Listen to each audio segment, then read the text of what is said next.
So in our session today, we're going to talk about resolving ambivalence and how we might use a decisional balance to help our service users resolve their ambivalence about dietary change. So let's just make sure we know what ambivalence is to start with. And I think it's this whole thing about being stuck. The idea of wanting to change or stay the same, and those two areas being balanced within that individual. So there's a confliction there because you've got mixed feelings, opposing feelings about change. So they know they ought to change or think change has got its benefits, but at the same time, they don't want to change because there are a whole host of reasons that are going to make it difficult. So there are equal balance, not going anywhere, nothing's changing. It's a really normal part of life for all of us. We're all ambivalent about something. And certainly dietary changes is something that many people are ambivalent about. So how do we know if our service user is ambivalent? Well, our first weapon in trying to find this out is just observing, listening. What are they saying? What is their non-verbal communication telling us? Sometimes it's really clear. So a service user will say something that really just explains it so that we can see immediately there's an issue there. So there's an example here. I really think that eating less sugar would make a difference. Well, I'm not sure how I'm going to do it. I have such a sweet tooth. I can't live without sweet foods. So you've got that. Yes, I know cutting down sugar would be really helpful, but I love sweet things. Oh, it's going to be really tricky. And then the other kind of example, another kind, I know it'd be really good for me to do more exercise, but I can't see where I'm going to fit it in. So yes, it's good. I can't see how it's going to happen.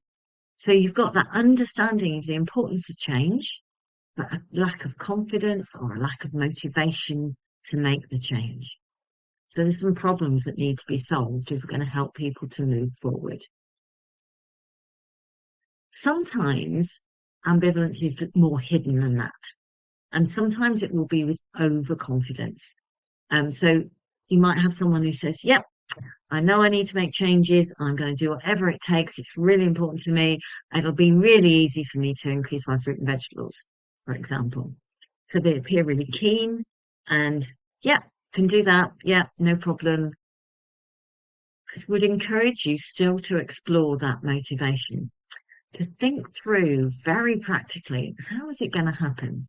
Because sometimes people are overconfident and haven't thought through how difficult change can be. If the change is that easy and they already knew that eating fruit and vegetables was a good thing, why didn't they do it? What kind of way? Explore that. So just be sure that that confidence isn't overconfidence.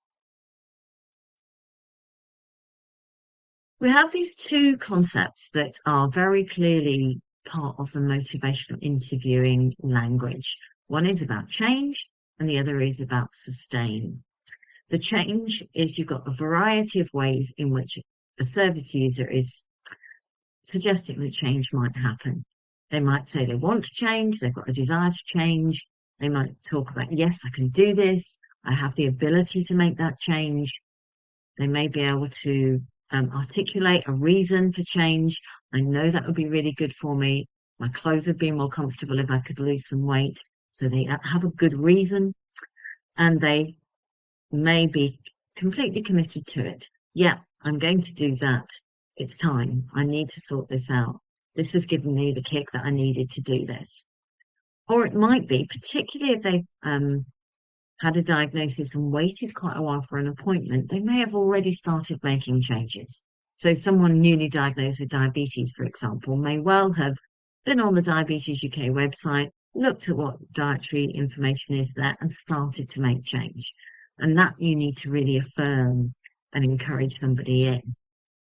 The opposite is the person who is thinking of all the reasons why they can't.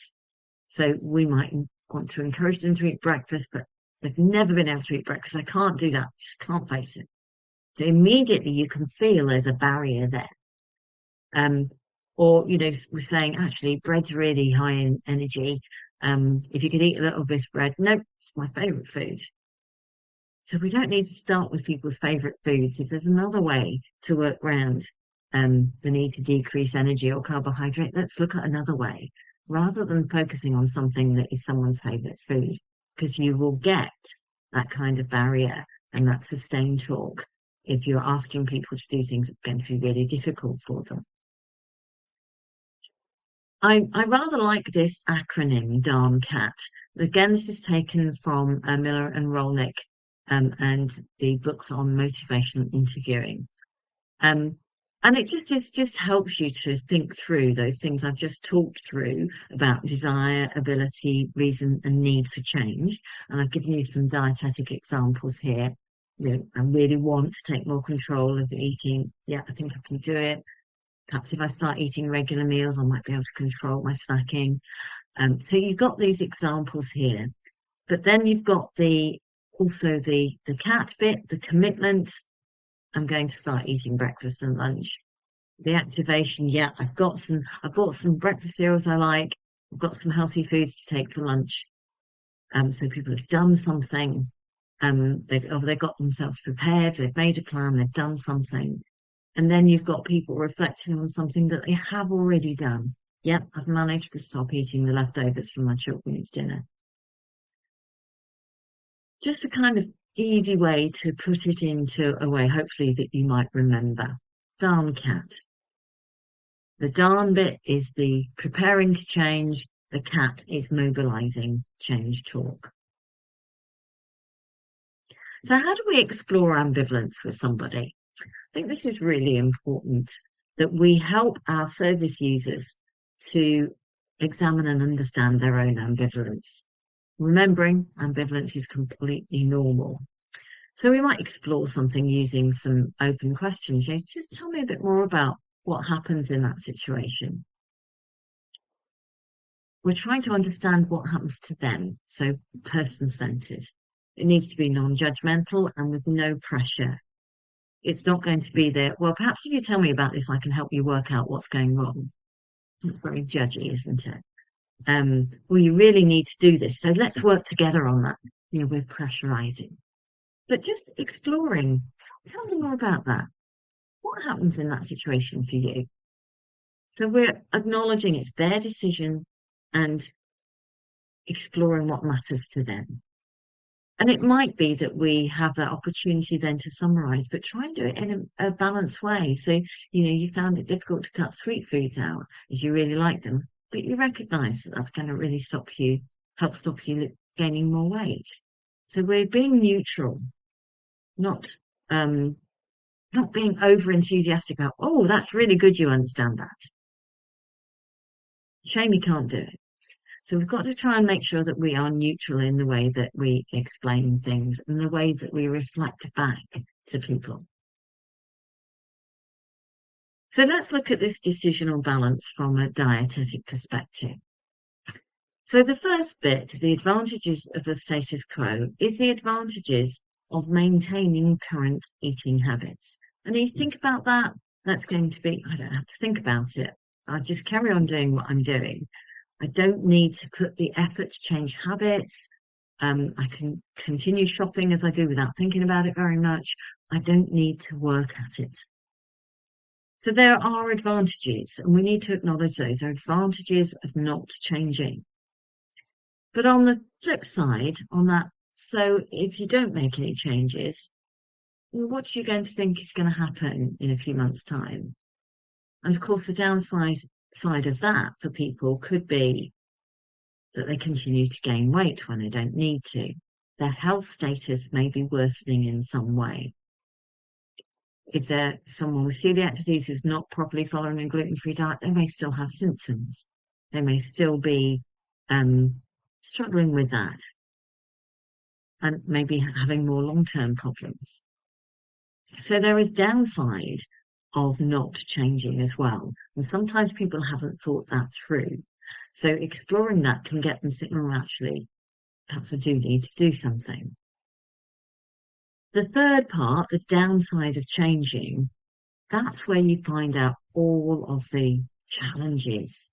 Actually, I'm going to have to I'm going to have to plan my meals. I'm going to have to start thinking about my shopping. I might need to shop somewhere else. It might cost me more. I'm going to have to give myself more time to plan meals and cook, because I need to be doing things differently. And we mustn't underplay these challenges. We really mustn't.